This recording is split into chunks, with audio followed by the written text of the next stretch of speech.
um tema que muito alegra o meu coração. Eu vibro bastante com esse tema, que é a bênção da comunhão. Vivo na fé já há muitos anos, né? E desde o começo, sempre irmãos e irmãs me abraçaram, me acolheram, não só eu, minha esposa também, quando se converteu, chegou a morar na casa de 2 pastores. Então a gente experimentou muito a comunhão e o quanto isso nos firmou. Eu me converti ainda adolescente e sabe como é a guerra de um adolescente, né?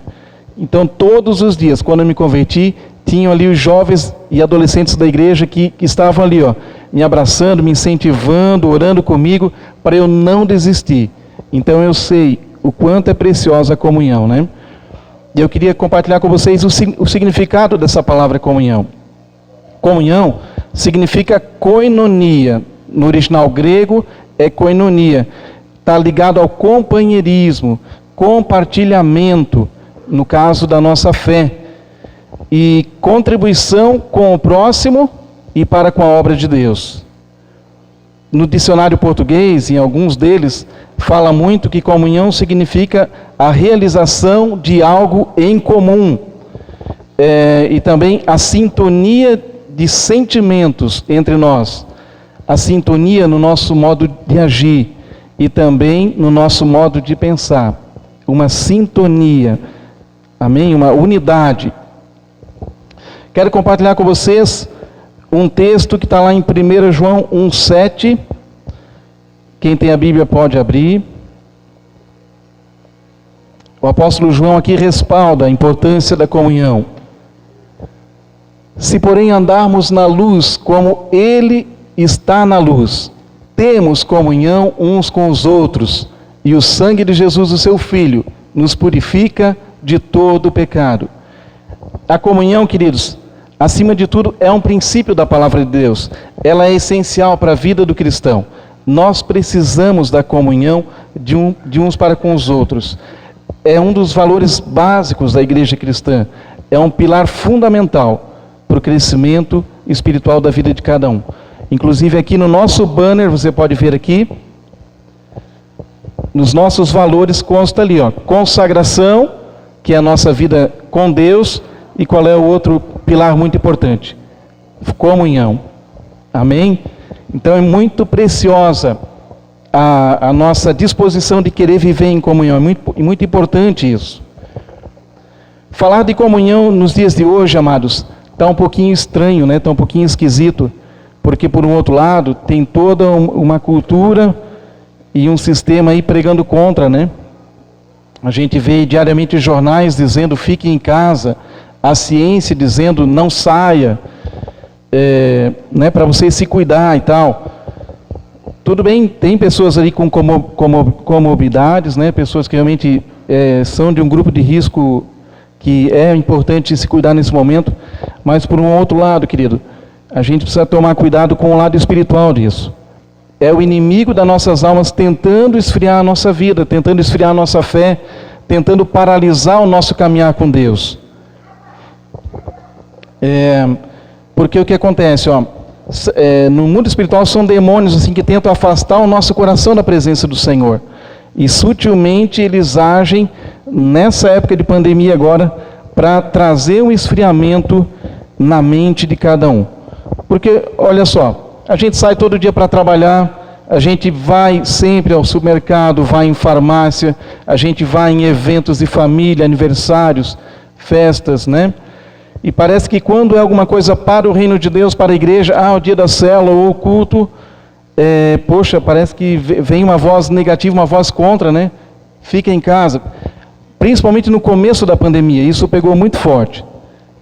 Tanto que a maioria das igrejas no Brasil e no mundo, né, agora que aos pouquinhos estão retomando a frequência dos membros de novo nos cultos, né? No começo foi um impacto muito grande, o inimigo trabalhou muito forte esse lado espiritual, de segurar os cristãos em casa. Tá certo que tem um outro lado muito bom, aqui a nossa igreja local está experimentando isso, está vivendo isso, tá? As redes sociais, a gente está conectado mais uns aos outros nas redes sociais. Até a igreja tem filmado aqui os cultos, Na época ali do pico da pandemia, a gente fazia células online. Hoje a gente tem um aplicativo da igreja que a gente pode interagir bastante através dele, né?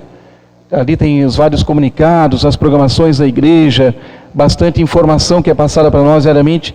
Isso tudo é muito importante, né? Ouvir a palavra de Deus, quem não pôde vir num culto, pode ouvir depois. Isso é muito legal. Só que nada disso, querido, pode substituir o nosso contato, a nossa comunhão presencial. A gente precisa disso para o nosso fortalecimento. Amém, amados?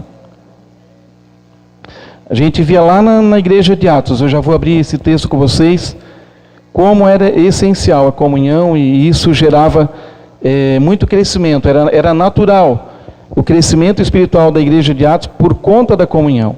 Era um clima de amor tão grande, tão forte entre eles, que as pessoas do mundo as pessoas de fora, né, não resistiam, eram atraídas a Deus através dessa comunhão. Amém, amados? Eu quero compartilhar agora então Atos 2, de 42 até 47.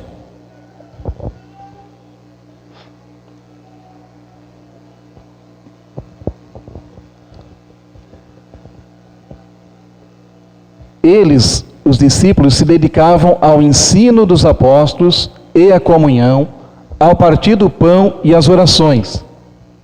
43. Todos estavam cheios de temor e muitas maravilhas e sinais eram feitos pelos apóstolos. 44. Os que criam mantinham-se unidos e tinham tudo em comum, vendendo suas propriedades e bens, distribuíam a cada um conforme a sua necessidade. Todos os dias continuavam a reunir-se no pátio do templo, partiam o pão em suas casas e juntos participavam das refeições com alegria e sinceridade de coração, louvando a Deus e tendo a simpatia de todo o povo. E o Senhor lhes acrescentava diariamente os que iam sendo salvos. Então a igreja estava vivendo ali, queridos, um forte impacto da presença de Deus, né? Jesus tinha praticamente subido aos céus ali meses antes.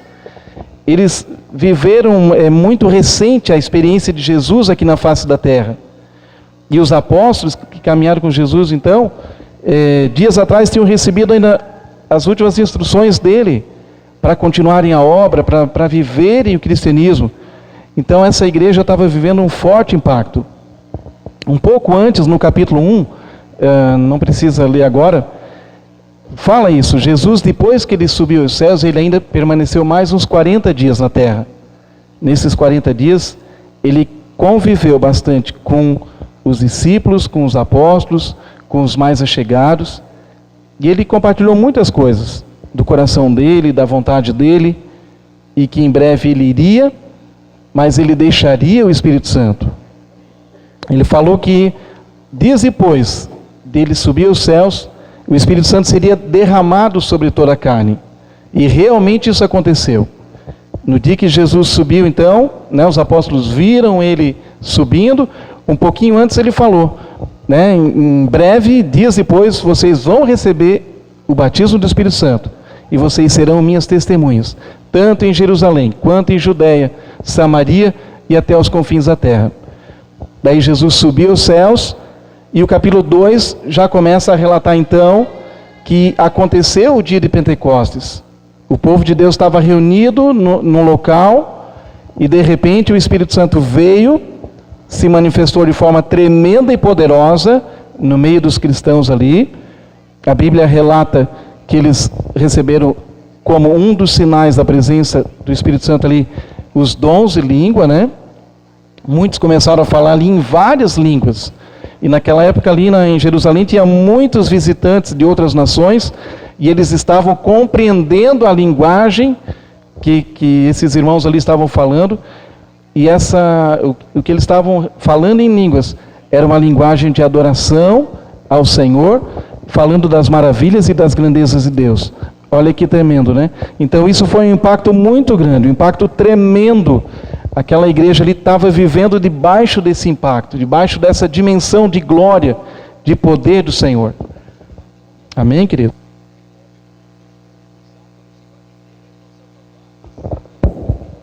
Às vezes se eu me perder um pouquinho é porque eu não tenho o hábito de estar aqui todo domingo pregando, né? Daí me perdoem, tá bom?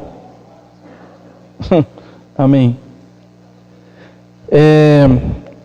O que aconteceu? Foi algo assim extraordinário na cidade. Imagina, por exemplo, aqui na prefeitura de Gaspar ali, e vários cristãos ali receberem esses dons espirituais e aconteceu esse reteté maluco, né? Pedro, então, tomado pelo Espírito Santo, tomado de unção, começou então a explicar para a multidão o que tinha acontecido. E isso está relatado lá no versículo 37 de Atos 2.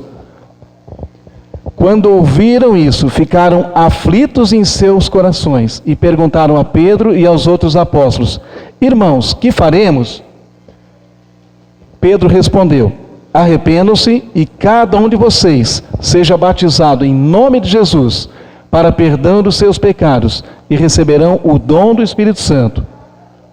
Pois a promessa é para vocês, para os seus filhos e para todos os que estão longe, para todos quantos o Senhor, o nosso Deus, chamar. E com muitas outras palavras os advertia e insistia com eles: salvem-se dessa geração corrompida. Os que aceitaram a mensagem foram batizados e naquele dia houve um acréscimo de cerca de 3.000 pessoas. Que bênção, que tremendo, né? Então imagina quantas pessoas estavam ali que presenciaram essa manifestação ali do Espírito Santo e esse discurso de Pedro, porque quando fala aqui que foram 3.000 pessoas, na verdade, fala que na verdade foram só homens, tá? 3.000 homens, fora mulheres e crianças. Isso passou de 5.000 convertidos, com aquela explicação de Pedro, né? Com essa pregação maravilhosa, cheia da unção. Daí o que aconteceu? Com tanta gente convertida no mesmo dia, ao mesmo tempo, olha que desafio para os apóstolos ali da época, consolidar esse povo, firmar a igreja. O que aconteceu? O Espírito Santo trabalhou de um jeito tão maravilhoso, o que ajudou muito foi a vida de comunhão da igreja. Daí os próprios apóstolos não precisaram se esforçar muito, porque uns aos outros ajudou a fortalecer a fé de cada um. É onde fala o versículo 42, vamos colocar de novo ali o 42.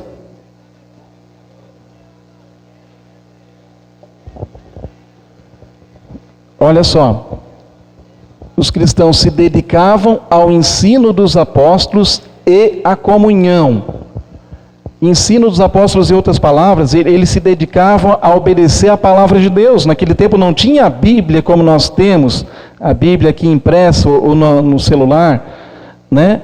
Então eles precisavam ouvir a palavra de Deus através dos apóstolos. E eles tinham essa dedicação, eles tinham essa vontade de aprender. E paralelo a isso, com a mesma vontade que eles tinham de ouvir os apóstolos, eles tinham a vontade de ter comunhão. Então isso ajudou muito a fortalecer o coração deles. O mesmo versículo fala que além disso, eles também, como resultado ali da comunhão, partiam o pão sempre, né, gostavam de fazer isso com frequência, e também oravam bastante, tinham vida de oração. Só esse versículo 42 aí já fala de 4 elementos assim fundamentais para a gente crescer na fé, né?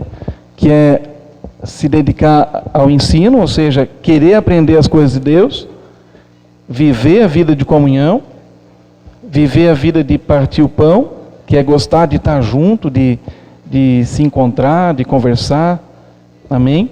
E também gostarem de orar. A igreja aqui tem hoje 2 encontros semanais de oração, aproveitando esse gancho. Gostaria de estimular vocês, mulheres, na terça-feira à tarde, quem tem disponibilidade, vem aqui orar com a pastora Ana, com as mulheres que estão aqui toda terça-feira, tem sido uma bênção. Levanta a mão aí as mulheres que estão vindo aí nessa reunião com frequência. Algumas aí estão vindo com frequência e eu tenho certeza que cada terça-feira tem saído daqui mais renovadas e com desejo de sempre voltarem, né? Então fica o desafio. Apenas 4, 5 irmãs aqui levantaram a mão agora. Eu tenho certeza que o Espírito Santo pode chamar muito mais mulheres para estarem aqui na terça-feira. E sextas-feiras nós temos aqui também o nosso, praticamente um culto de oração, né? Onde muitas coisas acontecem, é intercedido pela igreja, pela vida de cada um de nós. E todos que estão vindo aqui têm aprendido a ter assim gosto pela oração e estão vindo com bastante frequência. E é muito lindo ver a participação dos jovens e adolescentes também nessa reunião. E também gostaria de convocar vocês. Toda sexta-feira, 9 horas da noite, nós estamos aqui orando pela nossa igreja local, pela vida de cada um e pela cidade. Amém? Vamos ao versículo 43.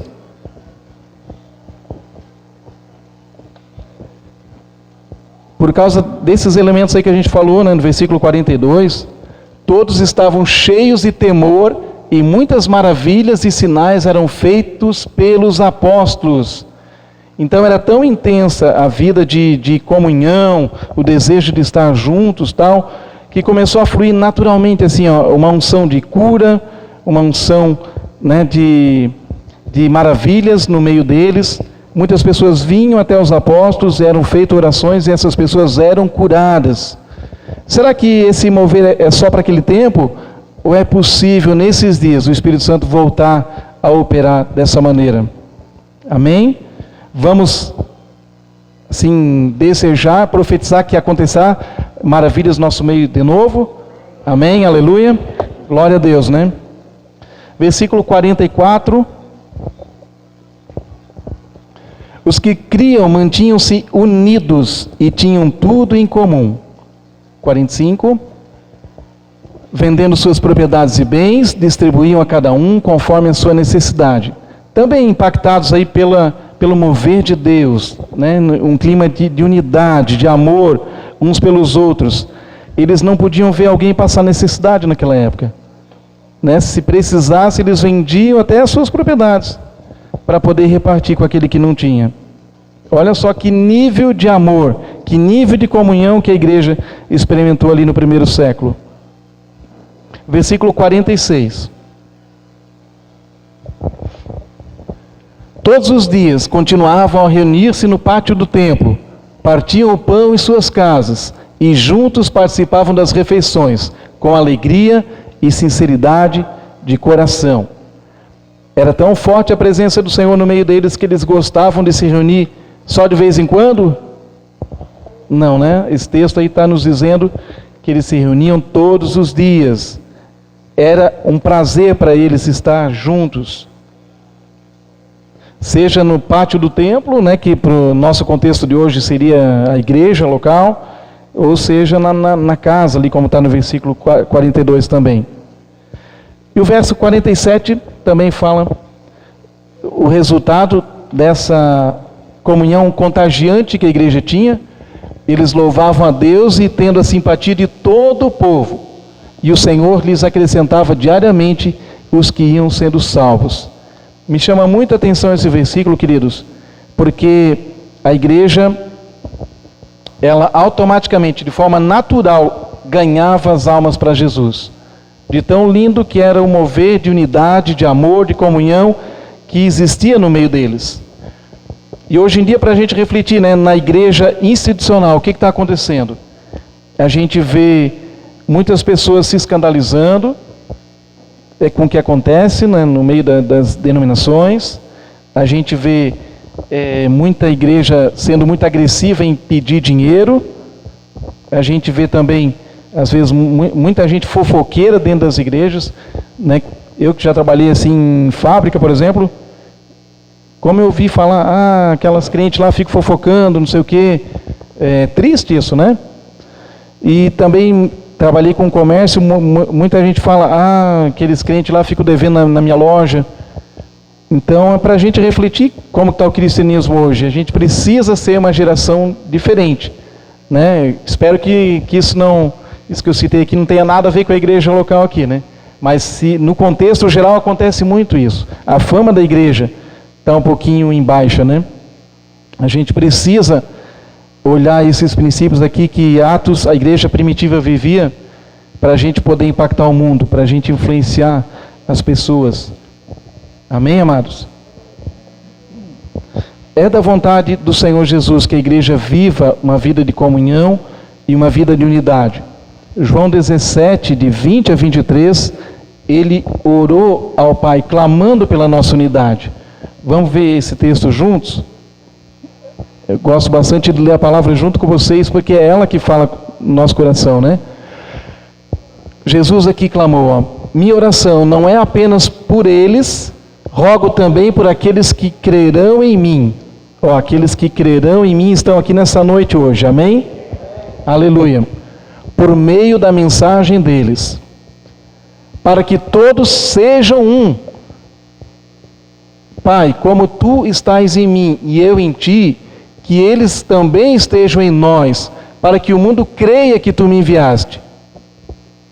Dê-lhes a glória que me deste, para que eles sejam um, assim como nós somos um. Eu neles, ou seja, Jesus neles, Jesus em nós, ó, e tu em mim, que eles sejam levados à plena unidade, para que o mundo saiba que tu me enviaste e os amaste como igualmente me amaste. Olha que profunda aqui essa oração de Jesus, né? Desejando que o mundo creia nele, olhando para a nossa vida de unidade. Vou tomar uma água aqui, irmãos.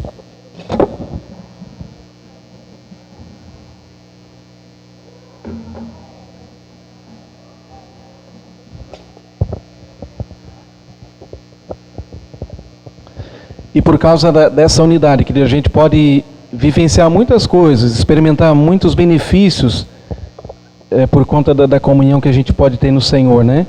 Tem mais alguns versículos aqui que eu quero compartilhar com vocês.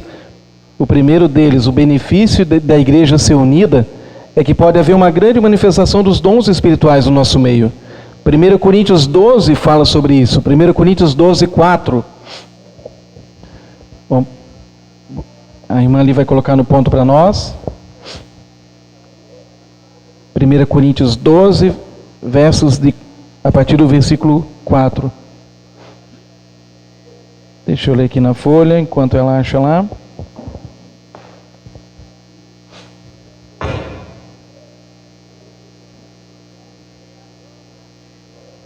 Vão achando na Bíblia de vocês aí, irmãos. 1 Coríntios 12, versículo 4. É o texto que fala bastante sobre os dons espirituais, né, que o Senhor quer derramar na vida da igreja. E eu creio que a maioria desses dons são para os dias de hoje também. Foi achado ali, que benção. Há diferentes tipos de dons, mas o Espírito é o mesmo. Há diferentes tipos de ministérios, mas o Senhor é o mesmo. Há diferentes formas de atuação, mas é o mesmo Deus quem efetua tudo em todos. A cada um, porém, é dada a manifestação do Espírito visando ao bem comum. Chama atenção aqui, ó. Por que Deus vai derramar dons? Ele visa ao bem comum, ao crescimento de todos.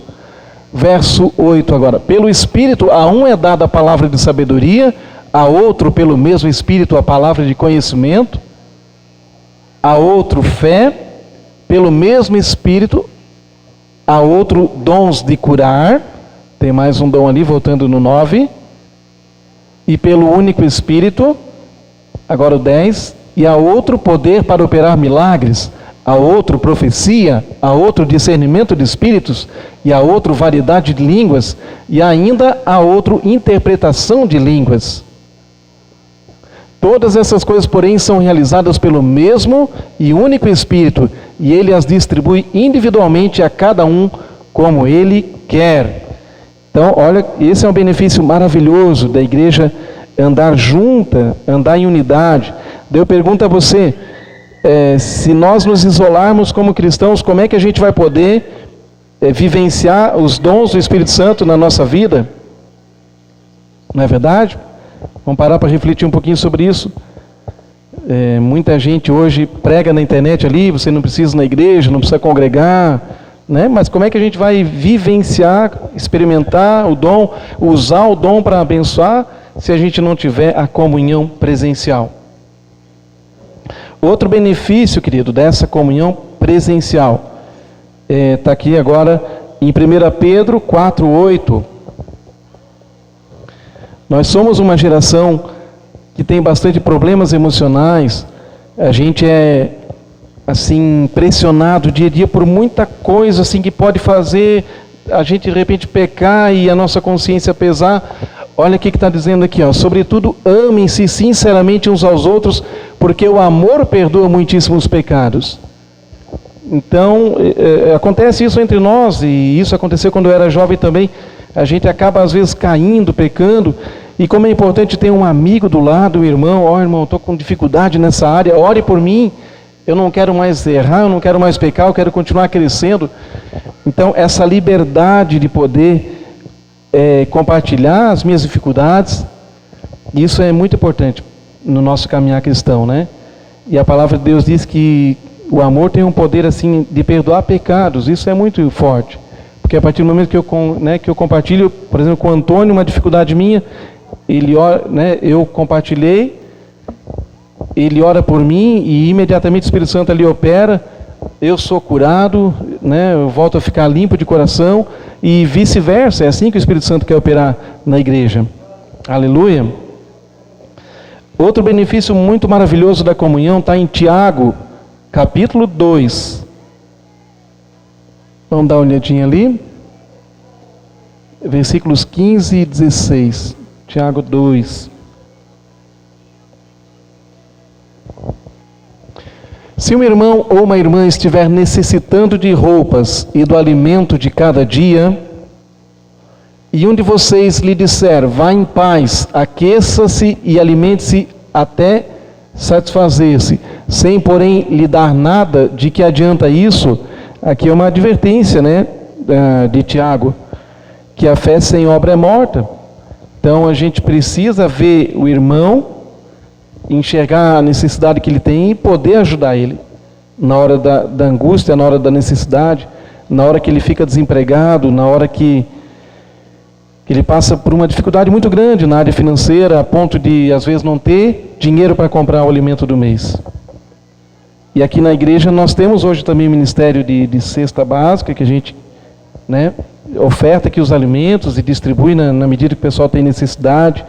Estamos com desejo de voltar a fazer projetos ali no Milano e outros projetos na cidade também. Isso é fruto também da nossa vida de comunhão. Isso agrada o coração de Deus. É a prática, né, de fazer o bem. Hebreus, eu vou pular um versículo aqui, irmão. O Hebreus 10, 24 agora. Consideremos-nos uns aos outros para nos incentivarmos ao amor e às boas obras. Complementando então o que Tiago falou, né? A gente precisa incentivar uns aos outros a viver esse amor, a ficar sensível com a necessidade do irmão e poder praticar as boas obras, poder ajudar na hora da necessidade. Essa é a vontade do Senhor, né? O versículo seguinte, agora o 25, também é muito importante a gente ter essa atitude, essa disposição de viver. Não deixe de reunir-nos como igreja, segundo o costume de alguns, mas procuremos encorajar-nos uns aos outros, ainda mais quando vocês veem que se aproxima o dia. Aqui é Paulo falando à igreja ali aos Hebreus, né? Já era um pouco mais distante daquela época do impacto do primeiro amor. Aqui a igreja já estava mais acomodada, ó. Por isso Paulo precisou dar uma palavra firme para a igreja ali, ó. Não deixem de se reunir como igreja, porque alguns já estavam com esse costume, mas procurem estar congregando então para que vocês se encorajem uns aos outros, ainda mais quanto vocês estão vendo que o fim está próximo, e a nossa geração mais do que nunca está presenciando os sinais de que está caminhando para um funilamento, né, do propósito de Deus, né? A palavra de Deus diz que Ele é o alfa e o ômega, o princípio e o fim. A gente percebe que no futuro muito próximo pode acontecer, né, todo o propósito de Deus, o que está lá registrado em Apocalipse e todas as profecias. Então por isso que a gente precisa se encorajar, e o nosso contato físico com a igreja é essencial, e Paulo aqui foi muito categórico nisso, ó. Não deixemos de reunir-nos como igreja. Que o Espírito Santo possa falar forte com a gente nisso, né? A importância da gente viver isso. O último versículo ainda, Romanos 12, 10, mais um benefício de vivermos essa comunhão. Dediquem-se uns aos outros com amor fraternal. Prefiram dar honra aos outros mais do que a si próprios. Aqui está falando em a gente honrar uns aos outros. Né? Por exemplo, eu olhar para o pastor Sérgio, meu querido, eu honro você. Você é uma pessoa importante, especial para mim. Mas não só o Sérgio, que é o meu líder, mas o irmãozinho que está chegando agora também. Honrar a vida dele, me importar com ele, dizer para ele que ele é importante para mim. Né? Isso é o que está falando aqui, ó, honrar uns aos outros. Semana passada eu fui no aniversário e eu conheci um irmão que está vindo há pouco tempo aqui na igreja, né? O Hortêncio, até vou ter liberdade de falar o nome dele.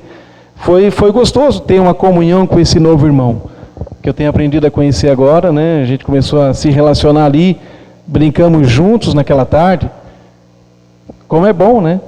E assim a gente vai crescendo. E essa tarde, ainda refletindo um pouquinho sobre honrar os irmãos, eu estava pensando aqui, eu lembrei do que aconteceu com o William aqui recentemente. Não sei se ele está aqui agora, se ele pode levantar a mão, não estou vendo ele hoje. Né? A mãe dele faleceu há pouco tempo.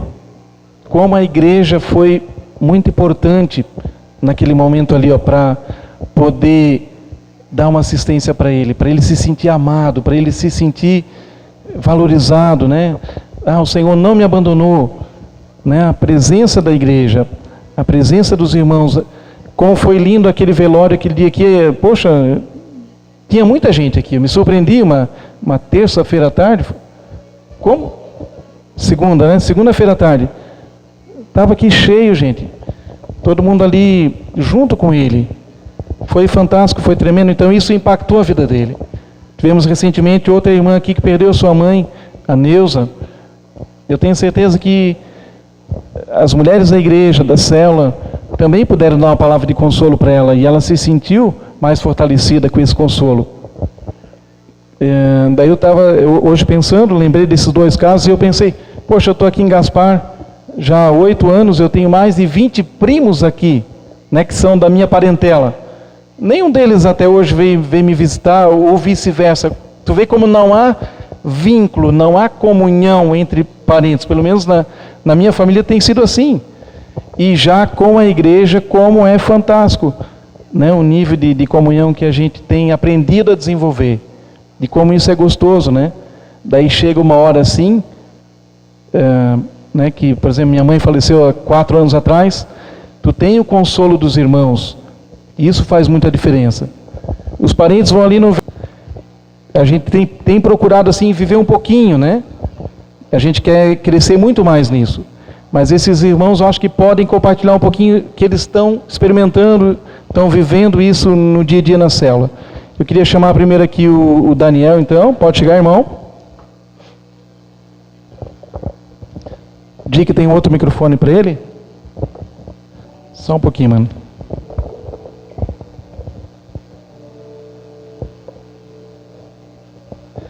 Daniel chegou na célula no final do ano e vai compartilhar com vocês agora.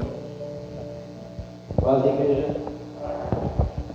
Na verdade, a gente começou a preocupação no começo do ano, né? E foi contatos que não foram muitos. Mas a importância da célula na vida da igreja, né? Por exemplo, eu venho no culto de domingo aqui, cara, eu não conheço ninguém. Mas quando eu chego na terça-feira na célula, é engraçado, porque quando eu cheguei era um monte de cara estranho, né? Não tinha nada em comum comigo, um monte de gente diferente de mim. Só que a forma como Deus usa essa, vamos dizer, multiforme graça de Deus, né? A gente vê que de repente um é mais extrovertido, o outro já tem mais facilidade em, sei lá, de repente abraçar, o cara que tem um baita coração de pastor, que está sempre cuidando de cada um de nós lá. E como é importante na questão do nosso amadurecimento também espiritual, né? Então, na célula que a gente vai começar a perceber quais são os dons que Deus tem nos dado, né? Ali que a gente vai começar a servir, ali que a gente vai começar despertar esses, de repente até uma vocação que de repente a gente nem sabe que tem, e vem os irmãos e começam a falar, pô, cara, tu é bom nisso que tu faz, sabe? Com alguma palavra, uma direção, e também para que a gente possa manter uma boa consciência, ter certeza que a gente está, que a nossa convicção está alinhada com a palavra de Deus, né? Como foi dito ali a respeito de guardar o ensinamento dos apóstolos ali, né? Então, é importante, fora os exemplos que ele também deu a respeito de a gente poder chorar com os que choram, se alegrar com os que se alegram. Quantas vezes a gente está num dia que está totalmente bagunçado, não está legal, mas é só chegar no céu que parece que já está ligando, né? O Espírito Santo já está naquele lugar, a atmosfera já é diferente. De repente, o dia que era o cara que estava mais para baixo o dia inteiro, é o cara que está mais convertido e alegre, e transmitindo isso para os outros irmãos. Fora que hoje a gente passa por dificuldades, né? Cada um sabe a luta que está passando, cada um sabe que precisa vencer no dia de hoje. De repente a gente compartilha aquilo com a igreja, de repente, cara, sabe, eu já passei por isso. De repente aquele irmão vai te dar uma estratégia nova para você vencer aquilo que precisa ser vencido. Então, cara, como é bom estar vivendo a vida, né, da igreja em céu. Tipo assim, ó, querendo ou não, pô, hoje tem o culto, a palavra é abençoada, o louvor, então, quando a gente está tudo reunido, cara, é coisa de outro mundo, sobrenatural. Mas chega na metade da semana, vamos ser sinceros, né? Você está se envolvendo com tanta coisa que está todo mundo meio brocochô assim, né? Então chega na célula, já dá aquela animada de novo, e quando começa a querer se animar, já tem o culto. Então, quero incentivar que algo que eu falei possa de alguma forma despertar o interesse em cada um aí para estar participando de célula, estar vivendo, né, cara? O corpo de Cristo é isso aí, né? É pegar esses caras diferentão assim, e de repente todo mundo está edificando na vida um do outro, né? Deus abençoe e que o Espírito Santo continue nos dando graça e servidão em nome de Jesus.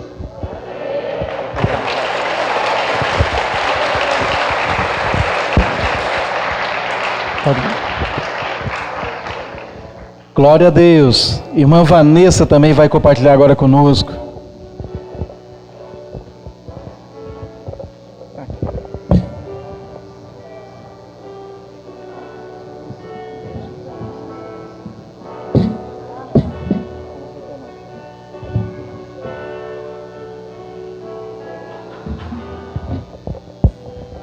Vanessa já caminha 4 anos com a gente?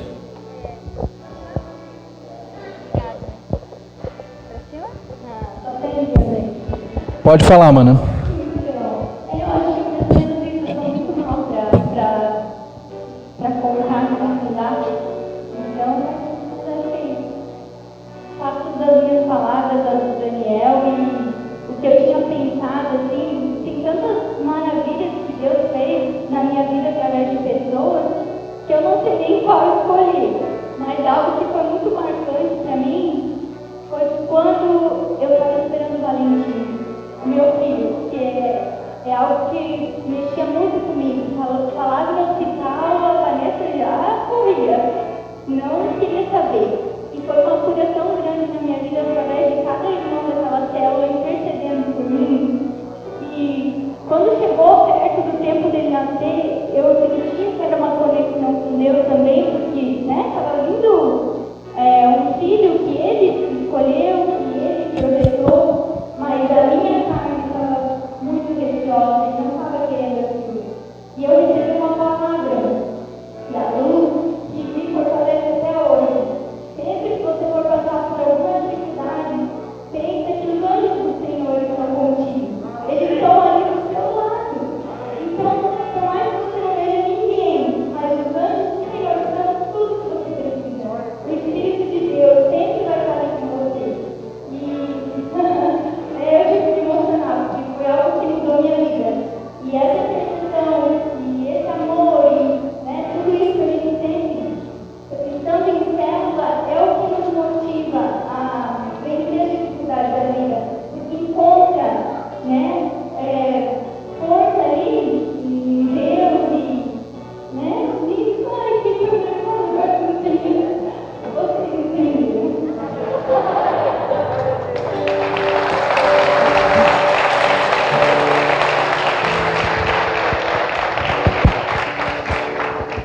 tem mais um versículo que eu gostaria de compartilhar ainda para concluir. Salmo 133, versículo 1.